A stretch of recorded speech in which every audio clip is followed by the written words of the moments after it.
Recently Taliban के spokesman से पूछा गया कि पूरी दुनिया में आज के समय आपके लिए सबसे महत्वपूर्ण देश कौन सा है ना। लोग एक्सपेक्ट कर रहे थे कि सिंस तालिबान बहुत ज़्यादा करीब है पाकिस्तान के, तो ये यहाँ पर बोलेंगे पाकिस्तान, मगर इन्होंने यहाँ पर बोला है कि नहीं, China is our most important partner because China is ready to invest in Afghanistan. देखो यहाँ पे बात आती है फंडिंग की। तालिबान को आज के समय डेस्परेटली चाहिए फंड्स अफगानिस्तान को रन करने के लिए, और इनको यहाँ पर उम्मीद है कि ये पैसा प्राइमरली आने वाला है चाइना से, और चाइना ने भी यहाँ पर हिंट दिया है कि ये फाइनेंशियल एड प्रोवाइड करने को तैयार है टू तालिबान। नाउ चाइना पर तालिबान की जो डिपेंडेंस है ये काफी हद तक बढ़ इसलिए भी चुकी है क्योंकि यूएसए ने $10 बिलियन के जो तालिबान के फॉरेन एक्सचेंज रिजर्व हैं ये कर लिए हैं फ्रीज। नाउ यहाँ पर आप एक क्वेश्चन पूछ सकते हैं, वेट, अफगानिस्तान के पास फॉरेक्स रिजर्व थे, और अगर खैर इनके पास थे भी तो आज के समय इनके फॉरेक्स रिजर्व यूएसए के पास कैसे, यूएसए ने इनको ब्लॉक कैसे कर दिया, ये आपको समझाता हूँ। देखो पहली बात तो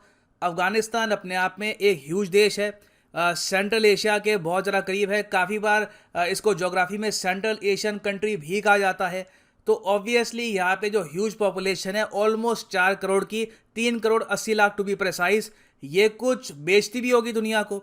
ये लोग ऑब्वियसली बात है एक्सपोर्ट करते हैं फ्रूट्स, ड्राई फ्रूट्स, नट्स, उसके अलावा Afghan drugs, cotton, various type की और चीज़ें जो है रॉ मटेरियल ये एक्सपोर्ट करते हैं दुनिया भर को।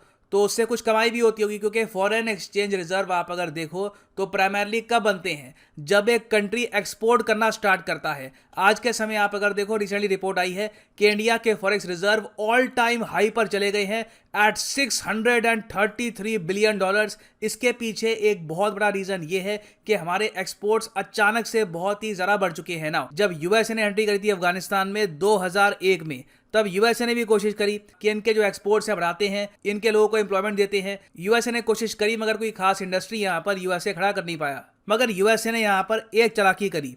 पिछले 20 सालों में अफगानिस्तान की सरकार ने जो भी फॉरेन एक्सचेंज रिजर्व कमाया है वो यूएसए ने रखवा दिया फेडरल रिजर्व बैंक में ऑफ न्यूयॉर्क। तो अफगानिस्तान का कमाया हुआ जो फॉरेक्स रिजर्व है ये आज के समय है यूएसए के फेडरल रिजर्व बैंक पे। अब ये यूएसए ने कैसे कर लिया? देखिए एग्रीमेंट होते हैं, बहुत सी कंट्रीज आज के समय, कई अफ्रीकी देश हैं, वो लोग अपने फॉरेक्स रिजर्व अपने देश में नहीं रखते, वो लोग रखते हैं फ्रांस के पास। तो ज़रूरी नहीं है कि हर कंट्री इतना कॉन्फिडेंट हो कि फॉरेन एक्सचेंज रिजर्व खुद के अपने पास रखे। तो उस वक्त अफगानिस्तान के जो वित्त मंत्री हैं उन्होंने यहाँ पे एक एग्रीमेंट कर लिया यूएसए के साथ, और यहाँ पे ये कहा कि जो हमारा यहाँ पर पैसा है करीब $9 बिलियन के आसपास, ये हम रखेंगे यूएसए में। ना अब जिस सरकार ने ये एग्रीमेंट किया था वो तो हट चुकी है, अब यहाँ पे अचानक से पावर में आ गया है तालिबान।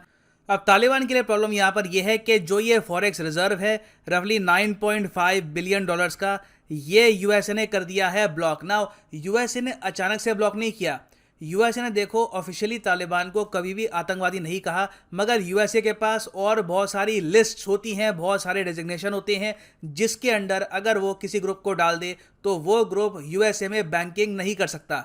तो तालिबान को भी आपको बताना चाहिए यूएसए ने डाल रखा है एसडीएन की लिस्ट में। एसडीएन मतलब स्पेशली डेजिग्नेटेड नेशनल्स, तो मतलब कि ये वो लोग हैं जिनको यूएस शक की नज़र से देखता है ये आतंकवाद कर सकते हैं, इसलिए यूएसए ने अपनी बैंकिंग का जो एक्सेस है ये तालिबान के लिए कर रखा है ब्लॉक। और प्रॉब्लम तालिबान के लिए यहाँ पर यही है कि जो इनके फॉरेक्स रिजर्व हैं ये यूएस में ही पड़े हैं। इनको उम्मीद यहाँ पर यही थी कि इनिशियली जब कंट्री संभालेंगे तो 2 साल का जो बजट है ये तो पुराने फॉरेक्स रिजर्व से ही चल जाएगा। मगर अब तालिबान ने यहाँ पर देखा है जिस राज्य पे वो राज कर रहे हैं आज के समय, वहाँ पे तिजोरी तो बिल्कुल खाली है, खर्चने को कुछ है ही नहीं वहाँ पर। और कॉमेडी देखो यहाँ पर ये हो गई कि जैसे ही तालिबान ने प्रॉपर तरीके से अफगानिस्तान को कब्जाना स्टार्ट कर दिया, तब उस वक्त अफगानिस्तान का जो सेंट्रल बैंक है उसके जो गवर्नर हैं अजमल अहमदी, ये यहाँ पे अफगानिस्तान से भाग गए, और इन्होंने यहाँ पर फिर अफगानिस्तान से बाहर निकल कर ये कहा कि देखो तालिबान को कोई फॉरेन एक्सचेंज रिजर्व नहीं मिलने वाले,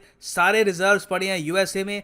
तो अभी के लिए तालिबान को फोकस ये करना चाहिए कि इसकी वजह से अफगानिस्तान में इन्फ्लेशन की प्रॉब्लम ना आ जाए और कैसे भी करके ये अपना बजट मैनेज करे, क्योंकि अभी देखो प्रॉब्लम यही है तालिबान के सामने कि इस साल का ये लोग बजट कैसे बनाएंगे। क्योंकि अभी तक आप अगर देखो तालिबान की जो फंडिंग होती थी ये होती थी primarily from foreign donations, Pakistan, Saudi Arabia, कई और कंट्रीज हैं, वहाँ पे इंडिविजुअल, सरकारें नहीं, इंडिविजुअल्स काफ़ी बार तालिबान को डोनेशन करती थी। उसके अलावा of course Taliban narcotics, drugs वगैरह ये भी बेचता है और इससे भी ये काफ़ी कमाते हैं हर साल। मगर देखो अफगानिस्तान का जो बजट है साल का ये बनता है करीब 5 से लेकर 6 बिलियन डॉलर का। अब यहाँ पे आप कहोगे इतने में इनका बजट निपट जाता है, तो देखिए इसका आंसर है हाँ।